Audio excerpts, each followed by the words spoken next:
నమస్తే, welcome to Aadhan. నేను Deepti Madhusudan Reddy. Israel Hamas మధ్య యుద్ధ విరమణ ఒప్పందం కుదిరింది. ఇప్పటికే ఇద్దరు కాల్పుల విరమణ ఒప్పందంపై సంతకం కూడా చేశారు. అధికారంలోకి వచ్చిన వెంటనే అటు రష్యా ఉక్రెయిన్ యుద్ధం కూడా ఆపేస్తానని ట్రంప్ మాటిచ్చాడు. అమ్మయ్య, ఇక ప్రశాంతంగా ఉండొచ్చు, ఎక్కడ మూడో ప్రపంచ యుద్ధం వస్తుందో, ఏం జరిగిపోతుందో అని తెగ కంగారు పడిపోయాం. మీరు కూడా మూడో ప్రపంచ యుద్ధం వస్తుంది అని భయపడిపోయారు కదా. ఇది విన్న తర్వాత కొంచెం ప్రశాంతంగా అనిపిస్తుంది కదా. ఆగండి, అప్పుడే అంతా ముగిసిపోయింది అనుకున్నారు అంటే పప్పులో కాదు బురదలో కాలేసినట్టే. ఎస్, ఇక మనిషికి ఈ భూమి మీద నూకలు చెల్లిపోయాయి.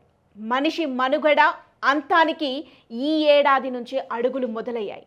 మూడో ప్రపంచ యుద్ధం ముంచుకొస్తుంది. ఒకవైపు కలిసిపోతాము అంటూనే మరోవైపు కత్తులు దూసుకుంటున్నాయి రాజ్యాలు. ప్రపంచం మొత్తాన్ని ప్రమాదంలో పడేయబోతున్నాయి. అది ఈ ఏడాది మొదటి నుంచే బలమైన పునాదులు పడ్డాయి.